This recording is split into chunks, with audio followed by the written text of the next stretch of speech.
जहां आपको इस चीज का बोध करा दिया जाए, ये बात बता दी जाए कि मानव शरीर आपको मिला किस लिए है, आप कहां से आए हैं, कर क्या रहे हैं, जब जाएंगे कहां जाएंगे और क्या लेकर के जाएंगे, जहां इस चीज का बोध करा दिया जाए। महापुरुषों ने लिखा है, प्रभु पावन को पंथ यही है, जप तप साधन मंत्र यही है, और पारस कंचन करत खरो है, सत्संग में सुख शांति भरो है। जब ऐसे सत्संग में हम लोग जाएंगे तभी मानव जीवन के उद्देश्यों को हम समझ पाएंगे कि हमको ये मानव शरीर मिला किस लिए है। और अगर हम सत्संग में नहीं जाएंगे, अपने घरों में बैठे रहेंगे, तो नाम दान लेकर के भी आप उसका कोई लाभ नहीं उठा सकते हैं, चाहे जितनी मेहनत और ताकत लगा लें। गुरु भक्ति इतनी आसान नहीं है जितनी गुरु भक्ति हम लोग कहते हैं कि गुरु भक्ति हम करते हैं, गुरु के आदेश का पालन हम करते हैं। भक्ति का मतलब होता है आदेश का पालन, और आदेश उसी का होता है जो सामने मौजूद होता है। भागवत की पूरी कथा आप पढ़ करके देख लीजिए, उसके अंत में यही लिखा हुआ है कि कलयुग में मुक्ति और मोक्ष होगी कैसे, जब बहुत समय तक आप सत्संग करेंगे। जब आप सत्संग में बैठेंगे, मानव जीवन में सत्संग की बहुत जरूरत है। और फिर उसे भागवत में लिखा है कि भक्ति करेंगे जब आप, भक्ति का मतलब है आदेश का पालन जब आप करेंगे।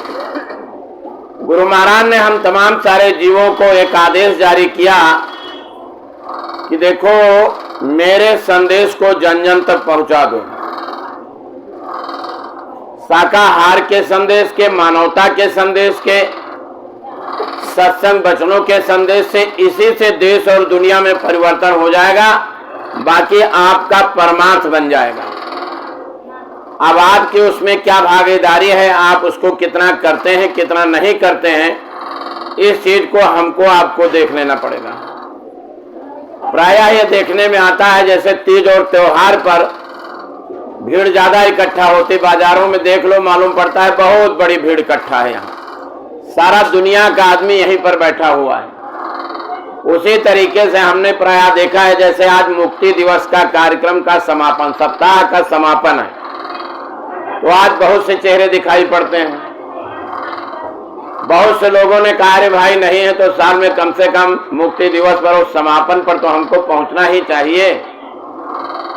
अब गुरु महाराज ने जो आदेश दिया, उस आदेश का हम लोग कितना पालन करते हैं, और तीज और त्योहार पर हाजिर होकर के हम लोग उन बातों को कितना अपने व्यवहार और चरित्र पर उतारते हैं, इस चीज को हम लोगों को गहराई से समझना और जानना पड़ेगा। श्वास की एक एक पूंजी करके हमारे आपके अंदर से निकलती चली जा रही है। चाहे कोई गंवार आदमी हो, चाहे कोई पढ़ा लिखा आदमी हो, चाहे कोई पंडित हो, और चाहे कोई जैसा भी आदमी हो, सबकी श्वास की पूंजी एक एक करके खत्म होती चली जा रही। बचपना कब चला जाता है, जवानी कब चली जाती है, बुढ़ापा कब चला जाता है, किसी को कुछ पता नहीं चलता है। और एक न एक दिन आकर के मौत की शहजादी खड़ी हो जाती है, कहती चलो इस मकान को खाली करो। गुरमुहि दीन ही अजब जड़ी। अब हमने उसका अगर जीवन में इस्तेमाल नहीं किया तो उस दौर में हम किसको आवाज देंगे। दुनिया की दौलत कोई हमारी मदद कर नहीं सकती है। जिसके लिए हमने पूरा जीवन लगा दिया, भाई है, बंधु है, कुटुंब कबीले हैं, पति है, पत्नी है, ये हमारी मदद कर नहीं सकते हैं। अब गुरु महाराज ने कहा, भाई प्रार्थना हम लोग यही गाते हैं, गुरमुहि दीन ही अजब जड़ी। उस अजब जड़ी से काम ही जब कभी नहीं लिया तो गुरु उस समय हम याद करेंगे या गुरु को बुलाने की कोशिश करेंगे तो नाम ही नहीं आएगा, हम उस स्वरूप को ही नहीं याद कर पाएंगे। तो सबसे बड़ी चीज है कि साप्ताहिक सत्संग या सामूहिक सत्संग जहां पर होते हैं, हमारा आपका दायित्व होता है कि हम आप आकर के सत्संगों में बैठें, तब हमको आपको ये पता चलेगा कि मानव जीवन का उद्देश्य खाली इतना नहीं था कि धन दौलत को कमाएं, रुपया पैसा को कमाएं, बाल बच्चों को पैदा करें, पढ़ाएं लिखाएं, डॉक्टर और मास्टर और इंजीनियर बनाएं। इतना ही उद्देश्य शरीर का नहीं था। इसके आगे का हम लोग भूले बैठे हैं कि शरीर से जीवात्मा निकलेगी। एक दिन इस शरीर को खाली करके हमको आपको जाना पड़ेगा।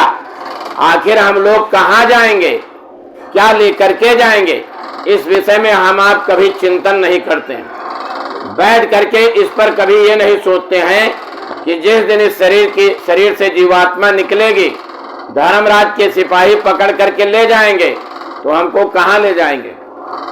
कभी हमने इस विषय पर सोचा ही नहीं। इसलिए महात्मा लोग सत्संग रखते और कहते हैं कि सत्संगों में आओ। गुरु महाराज कहा करते थे, मैं 3 चीज बताता हूं, सत्संग, सेवा और भजन, तीनों करनी पड़ेंगी। भक्त प्रहलाद की किताब पढ़ करके हम प्रहलाद नहीं बन सकते हैं। उनकी गुरु भक्ति इतनी दृढ़ थी कि खौलते हुए तेल में बाप ने डलवा दिया तो कोई फर्क नहीं पड़ा। फूलों की सेज उनके लिए बन गई।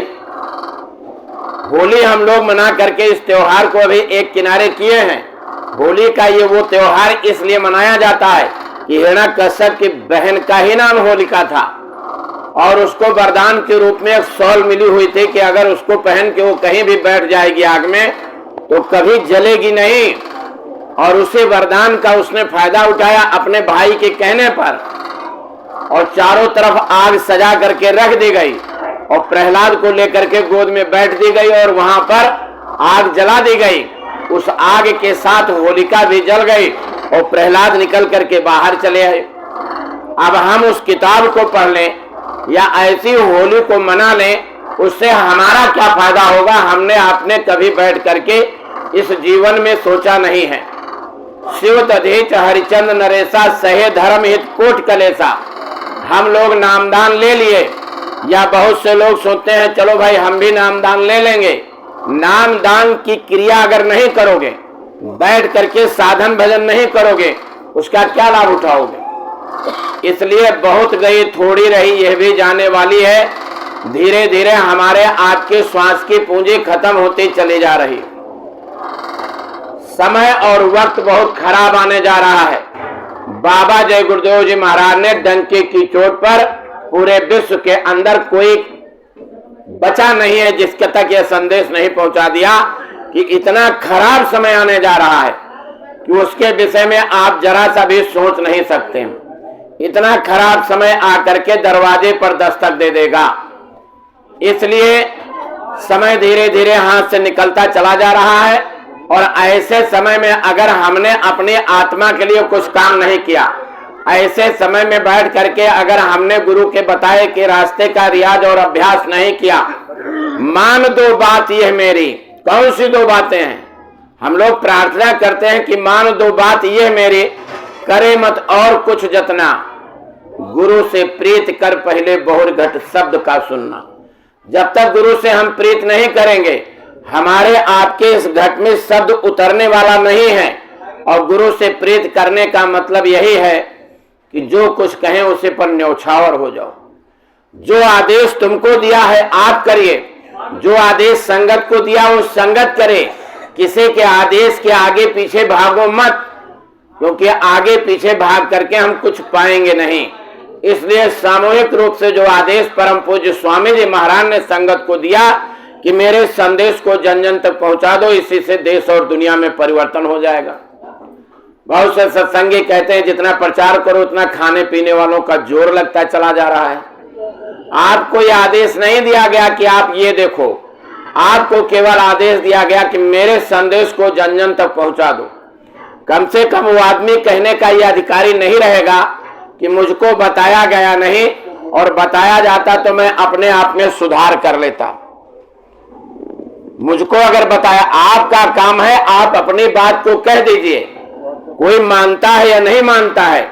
और आपके संदेश से अगर एक भी आदमी बात को मान गया और मान लो हफ्ते में 1 दिन भी खाता है तो आप समझ लीजिए 52 हफ्ते होते हैं साल भर में, कितने जीवों की रक्षा हो जाएगी। और पुण्य पुंज बिन मिलहि न संता, ये महापुरुषों ने परम धर्म श्रुति विदित अहिंसा, अहिंसा परमो धर्मा, यही सभी धर्मों का संदेश है और यही सभी धर्मों ने हमको आपको बताया। इस तरीके से ये मानव जीवन हमको आपको किस लिए मिला था, हम असली इस उद्देश्य को समझ नहीं पाए। ना जाने कौन से पुण्य प्रगटे मिला मानुष अवतार, और बढ़त पल पल घटत छिन छिन जात न लागे वार, न मालूम कौन से हमारे आपके पुण्य प्रकट हो गए। कबहो कर करुणा कर दे ही और देत ईश बिन है समय ही, कभी मालिक की दया और मेहर हो गई, हमारे आपको स्पर्श कर गए, या किसी पेड़ का फल खा लिए, या किसी दुधारू जानवर का दूध पी लिए, या किसी छाया के नीचे बैठ गए, सीधे मानव जीवन में वो ट्रांसफर हो गया।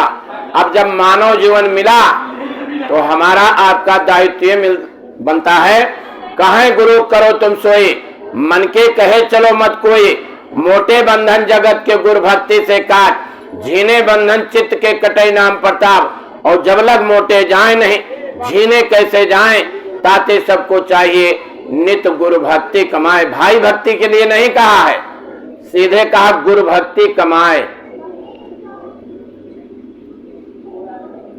जो ध्यावे सो फल पावे, यही तमाम सारे हमारी प्रार्थनाओं में और धर्म ग्रंथों में लिखा गया है। ध्यावे का मतलब ध्यान करो, जो गुरु ने रास्ता बताया है। गावे नहीं लिखा है कि गाना गाओ, ढोल बजाओ, आप बैठ करके चिल्लाओ, ये कुछ नहीं लिखा है। और गुरु महाराज ने भी यही कहा, श्वास श्वास पर आज तुम्हारी और न काहो केरो भरोसो चरण कमल का तेरो। श्वास श्वास पर, गुरु महाराज ने कहा श्वास श्वास पर जब नाम लोगे तो मुझे अपने द्वारा दिए गए नामदान की लाज रखनी है, और मैं मिलूंगा तुम्हारी आत्मा की संभाल करूंगा, तुमको नरक और 84 नहीं जाने दूंगा। ये गुरु महाराज का वादा है। इसलिए मोटी और सीधी सी बात, आज ये मुक्ति दिवस का सप्ताह का अंतिम दिन है। ये मुक्ति दिवस का कार्यक्रम जो मनाया जाता है, लगभग सभी लोग जानते हैं कि किन परिस्थितियों में गुरु महाराज को जेल ले गए, और 23 मार्च 77 को गुरु महाराज को जेल से छोड़ा था दिन के 3 बजे, और इसे आपके तिहाड़ जेल से। मुक्ति दिवस 23 मार्च को मनाई जाती है पूरे देश में। इस बार यह सौभाग्य रहा कि मुक्ति दिवस का पावन पर्व बाबा जय गुरुदेव जी महाराज की कर्म भूमि, जहां लगभग 50 साल रह करके बाबा जय गुरुदेव जी महाराज ने अपने आध्यात्मिक और वैचारिक संदेश को पूरे विश्व के अंदर फैला दिया। 300 देश में बाबा जय गुरुदेव जी महाराज के मुरीद रहे। कर्म भूमि बाबा जी की मथुरा और जन्म भूमि खितौरा, जहां पर बाबा जय गुरुदेव जी महाराज पैदा हुए थे, जहां पर उनकी माता जी ने जन्म दिया था। बाबा जी ने कहा, मैं इसी आकाश और इस जमीन के बीच में यहाँ पर पैदा हुआ, कोई कोठे बंगले में नहीं। और आयु बीतते बीतते 4 वर्ष की अवस्था में बाबा जी को माता जी ने बुला करके कहा कि देखो बेटा, मेरे 2 वचनों का पालन करना, मेरा समय पूरा हो रहा, मैं जा रही हूं। पहला वचन ये है, मेहनत करके रोटी खाना, तुमको गृहस्थी नहीं बसानी है, और ईश्वर साकार है उसकी तलाश करना। बाबा जय गुरुदेव जी महाराज कुछ वर्षों बाद घर से निकल पड़े। मठ, मंदिर, गिरजाघर, गुरुद्वारा, चर्च, कहीं पर नमाज पढ़ना, कहीं पर प्रेयर करना, कहीं बाड़ी को सुनना और कहीं पर सुनाना। कहने का मतलब तमाम सारे बड़े बड़े मंदिरों में और मठों में गए बाबा जी। आन मिला वही प्रीतम प्यारा, कोई ऐसा नहीं मिला जो जीते जी परमात्मा के मिलने का रास्ता और भेद बताता। हम लोग कितना अपने माँ बाप की बात को मानते हैं, कभी गहराई से इस विषय पर बैठ करके सोचो। गुरु महाराज को तसल्ली नहीं हुई। अगर भगवान है और माँ के वचन सत्य हैं तो निश्चित है हमको कोई न कोई बताने वाला मिलेगा। और एक घटना के बाद पंडित घूरेलाल जी महाराज, जो बाबा जय गुरुदेव जी महाराज के गुरु थे, उन्होंने उनको बुला करके और इगलास तहसील चिरौली गांव और वहीं अलीगढ़ में जीते जी परमात्मा के मिलने का रास्ता दे दिया। बाबा जी ने कहा मैंने 22 एक आसन पर बैठ करके 22 घंटे और इस आत्मा से उस परमात्मा का भजन किया। बाबा जय गुरुदेव जी महाराज के गुरु महाराज अगहन सुदी 10वीं 1948 समय पूरा हुआ, अपने निज धाम चले गए और जाने से पहले कह दिया फलाने दास इस नामदान को तुमको देना है। बाबा जी फिर भी 4 साल चुप रहे और 10 जुलाई सन 52 से अपना आध्यात्मिक और वैचारिक संदेश भारत की धर्म धरती काशी जिसको कहते हैं, पहला कुछ लोगों के बीच में सत्संग और नामदान हुआ और उसके बाद ये बेल पूरे भारत ही नहीं पूरे विश्व में धीरे धीरे फैलने लगे। आज की तारीख में 20 करोड़ लोगों को बाबा जय गुरुदेव जी महाराज ने अपने 116 साल के जीवन काल में जीते जी परमात्मा के मिलने का रास्ता और नामदान दिया। मंच पर बैठ करके गुरु महाराज ने कहा देखो बच्चा, जिस तरीके से मैं बैठ करके तुमको नामदान देता हूं, जब तुम अपने अंतर्घाट पर चलोगे और तुम्हारी साधना होगी, मैं जिस तरह बैठ करके नामदान देता हूं इसी तरह तुम्हारे अंतर्घाट पर मिलूंगा और तुम्हारी आत्मा की संभाल करूंगा और तुम्हारी मदद करूंगा। इतना बड़ा वादा, इतनी बड़ी गारंटी बाबा जय गुरुदेव जी महाराज ने। ये क्यों धीमा हो रहा भाई, इसको वॉल्यूम तेज करो।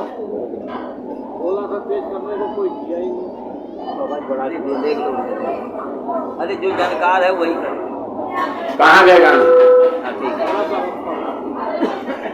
कम से कम हमको आपको इतना सोचना और समझना चाहिए। गुरु महाराज ने अपना आध्यात्मिक और वैचारिक सत्संग जब शुरू किया चंद लोगों के बीच से 200 करोड़ लोगों को जीते जी परमात्मा के मिलने का रास्ता और भेद बताया। और जब बाबा जी का अपना समय पूरा हुआ, प्रायः बाबा जी अपने सत्संगों में ये कहा करते थे कि देखो बच्चा, जब मैं तुमको कहता हूं कि इस संसार और मृत्युलोक में तुमको नहीं रहना है, इस संसार को एक न एक दिन छोड़ करके जाना है, तो हमने कोई अमर का पट्टा नहीं लिखा है, एक दिन इस संसार और दुनिया को छोड़ करके हमको जाना होगा। बाबा जी विगत 4 वर्षों तक लगातार बीमार रहे। मैं वो आदमी बैठा हूं, सिलेंडर और ऑक्सीजन यहां दिल्ली से भेजा करता था। अंतिम दौर में स्वामी जी महाराज आपके इसी मेदांता हॉस्पिटल में, पहले सेठी हॉस्पिटल में आए और उसके बाद मेदांता हॉस्पिटल में भर्ती रहे। पूरे 10 दिन तक हम लोग वहीं पर रहे, डेरा पड़ा रहा, वहां पर भंडारा चलता रहा, सारी व्यवस्थाएं होती रही। लेकिन इस जाने से पहले जब बाबा जी ने अपना अंतिम सत्संग 10 मार्च सन 2012 को और बड़े वाले मंच से कहा, तो कहा देखो बच्चा, हमारी तबीयत ठीक नहीं है, चलते चलाते तुम हमसे नामदान ले लो, बताओ भजन करोगे कि नहीं करोगे? लोगों ने हाथ उठाया, नहीं भजन करेंगे। कहने लगे जिन लोगों ने नामदान लिया है ये कौन सा भजन करते हैं, लेकिन चलो तुमको चलते चलाते नामदान दिए दे रहा हूं। आगे यह सत्संग और यह नामदान अब नहीं मिलेगा, ये स्वामी जी महाराज के अंतिम समय के वचन हैं। यह सत्संग और यह नामदान अब तुमको नहीं मिलेगा। और वही बाबा जी का अंतिम सत्संग था। और उसके बाद गुरु महाराज यहां बीमार हुए और अपने निज धाम जाना हुआ गुरु महाराज। ये बात हमको आपको सोचनी चाहिए। गुरु महाराज की जन्मभूमि खितौरा, जहां एक बहुत बड़ा गुरुद्वारा गुरु महाराज ने अपने हाथ से बुनियाद रखी थी। गुरु महाराज की कर्म भूमि बनी मथुरा, जहां पर दादा गुरु ने स्वयं आकर के जमीन देख के बताया था कि यहीं पर तुमको जमीन खरीदना है। और जहां पर मंदिर बना, यहीं के पास में कुआं था, जहां कुल्ला कर करके और स्वामी जी महाराज ने कहा कि गुरु महाराज मैं साफ पानी ला के दे रहा हूं, इसमें कीड़ियां पड़ी हुई हैं। कहा फलाने दास मैं तुमको संगत तैयार कर रहा हूं तुम्हारे लिए।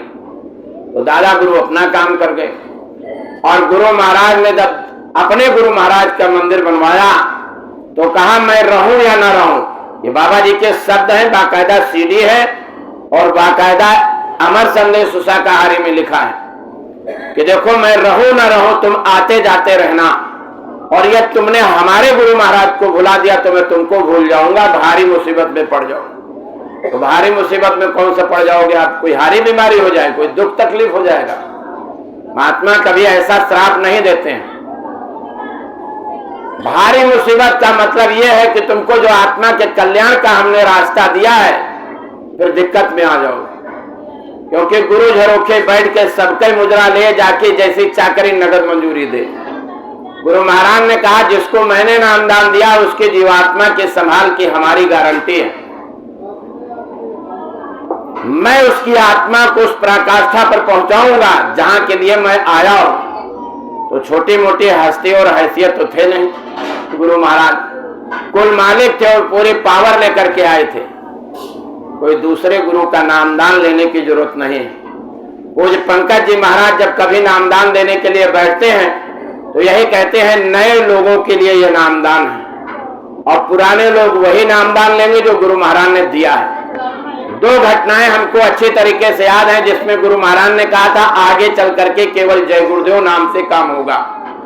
एक घटना है सन 86 के जिसमें कहा जी अभी क्या देखते हो, आगे केवल जय गुरुदेव कहते कहते आत्माएं सीधे अपने घर चली जाएंगी। दूसरी घटना है सन 2006 की, जब मध्य प्रदेश में गुरु महाराज बीमार पड़े और वहीं कहा कि जी मैं तुमको नामदान दे ही दूं तो तुम क्या करो, तुम जय गुरुदेव करते रहो, असली नामदानी तुम हो गए।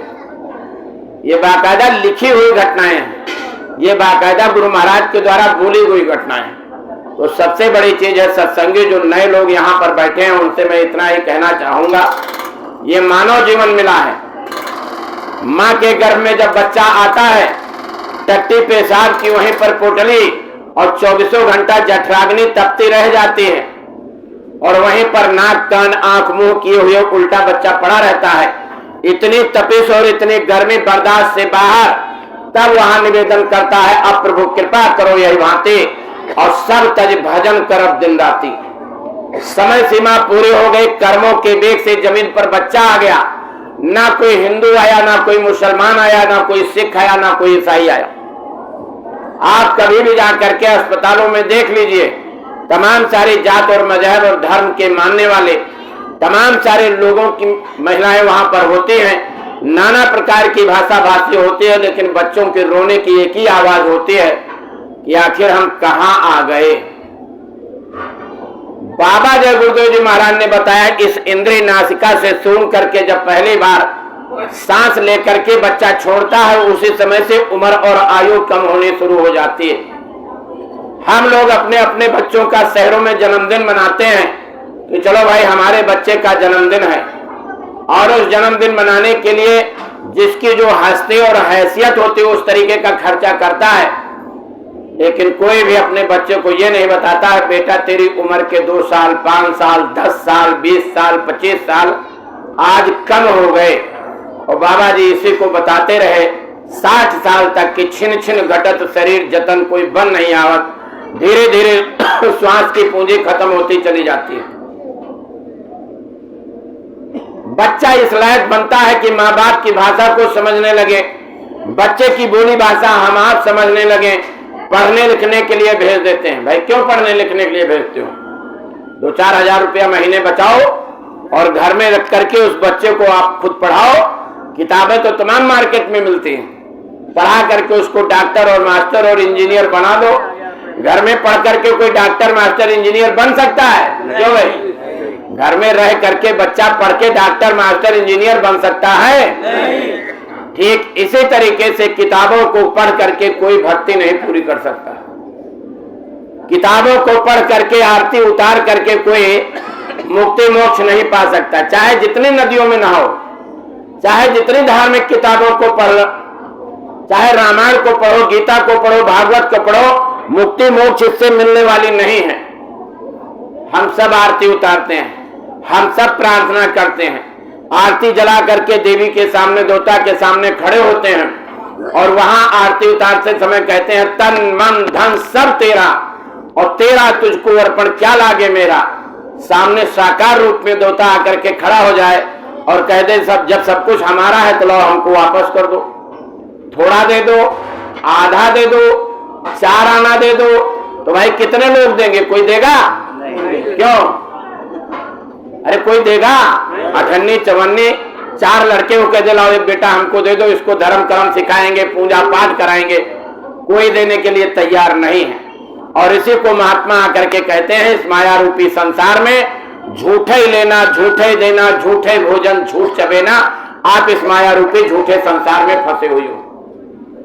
परम प्रकाश, छोटा मोटा प्रकाश नहीं, महात्माओं ने कहा परम प्रकाश स्वरूप दिन रात्रि नहीं कर चाहिए दिया घृत बाती। आप घर में आरती जलाते हो, आरती उतार करके चिराग रख देते हो, घंटा 2 घंटा जब तक तेल है जली बुझ गई। आप एक आरती ऐसी जलाते हो कि बुझे ना, 24 घंटा नवरात को 9 दिन जलती रहे, लेकिन आंधी आ जाए, तूफान आ जाए, पानी गिरने लगे तो आरती बुझ जाती, वो बत्ती बुझ जाती है। अभी मान लो भयंकर तूफान आ जाए और कहीं पावर हाउस में कोई कमी आ जाए, बिजली के खंभे टूट करके गिर जाएं, तो आपके घर में बिजली आना बंद, तो आपके घर का बल्ब कोई जलेगा? नहीं। बल्ब जलेगा? नहीं जलेगा। लेकिन महात्माओं ने कहा परम प्रकाश स्वरूप दिन रात्रि और नहीं कर चाहिए दिया घृत बातें। इन्हीं दोनों आंखों के भावों के पास जहां माताएं और बहनें टिकुली लगाते हैं, पुरुष लोग तिलक लगाते हैं, 16 सूर्यों का प्रकाश लेकर के यहीं पर जीवात्मा बैठी हुई है। लेकिन तमाम सारे लोग बैठे हैं, 10 साल, 20 साल, 25 साल, 50 साल की उम्र बीत गई, लेकिन इन 2 आंखों से खिसक करके आज तक हम आप यहां नहीं पहुंच पाए। क्यों नहीं पहुंच पाए? इन्हीं दोनों आंखों के नीचे जितना हम करते हैं सब बाह्यमुखी कर्म कांड है, इससे कभी परमात्मा नहीं मिलता है। पूजा करो, मैं ये कहने नहीं आया हूं, इसको मत करिए, आप खूब करिए, हमारी तरफ से कोई मनाही नहीं है। खूब धन दौलत कमाइए, मकान बनाइए, कोठी बंगला बनाइए, बच्चों को पढ़ाओ लिखाओ, डॉक्टर मास्टर इंजीनियर बनाओ, इनको जज और बैरिस्टर बनाओ, लेकिन हमेशा याद करके रखो कि इन सब चीजों को खाली करके एक न एक दिन हमको आपको जाना पड़ेगा। और इन्हीं बच्चों को जो हम लोग स्कूल कॉलेज में पढ़ने के लिए भेजते हैं, लौट करके घरों में आते हैं रोजी रोटी कमाने के लिए, कोई नौकरी चाकरी करने लगता, कोई बिजनेस व्यापार करने लगता, कोई खेती बाड़ी का काम करने लगता है, सब कुछ न कुछ करना शुरू कर देते हैं, क्योंकि ये कलयुग है, ना ये सतयुग है, ना ये त्रेता है, ना ये द्वापर है। सतयुग त्रेता द्वापर में आप महीनों और सालों भोजन ना करिए तब भी चल जाता था, लेकिन ये कलयुग है, हर व्यक्ति को दिन भर में 24 घंटे में 2 वक्त की रोटी जरूर चाहिए, और उसी रोटी को कमाने के लिए हम लोग रात दिन लगे रहते हैं। समाज का नियम है, शादी और ब्याह हो गया, बाल बच्चे पैदा होने लगे, घर के सास ससुर, घर के माँ बाप, नाती हुआ, पोता हुआ, बेटा हुआ, बेटी हुआ, अब उसी में खेलने और खिलाने में मस्त है, पढ़ाने लिखाने में मस्त है, कोठी बंगला बनवाने में मस्त है। जो माँ के गर्भ में वादा करके आए थे कि अब प्रभु कृपा करो यही भांति और सब तज भजन करब दिन राति, वो सब भूल गए।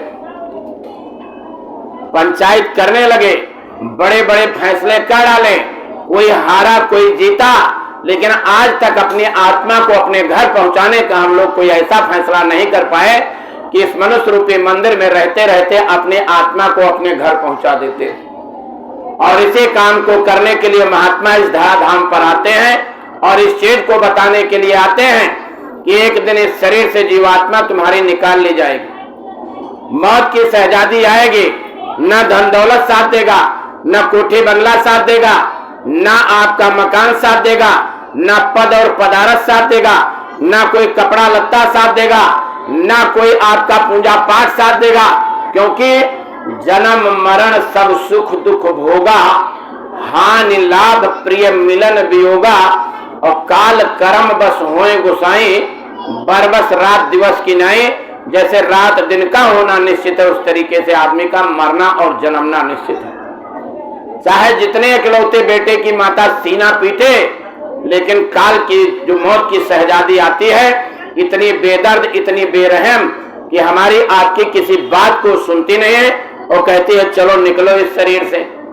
अब 25-50 साल की अवस्था, न मालूम कितना धर्म कर्म, न मालूम कितना पूजा पाठ हमने आपने कर डाला, लेकिन निकलने की कला और विधि हम लोग सीख नहीं पाए। नाम दान ले लिया, भजन कान में उंगली डाल के बैठते हैं, लेकिन मन कहाँ चला जाता है। मन महुआ चित्त भूसैले।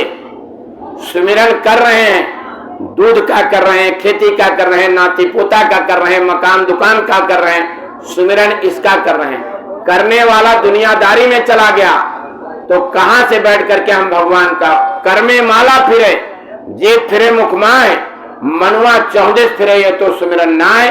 इसलिए महात्माओं ने बताया कुछ समय के लिए भूल जाइए। जैसे मीराबाई, सहजोबाई, दयाबाई महलों में रहते थे, राजघराने में पैदा हुई हैं, ऊंची जात में पैदा हुई थी, जहां मान सम्मान की कमी नहीं थी, नौकर चाकर की कमी नहीं थी, खाने पीने की कोई कमी नहीं थी। लेकिन लगन लग गई जब रविदास जी ने नामदान दिया और कहा असली प्रीतम का घर तुम्हारा अलग है, और उस प्रीतम के घर चलने का रास्ता मैं तुमको बताए दे रहा हूं। करना तुमको क्या है, घर में बैठ कर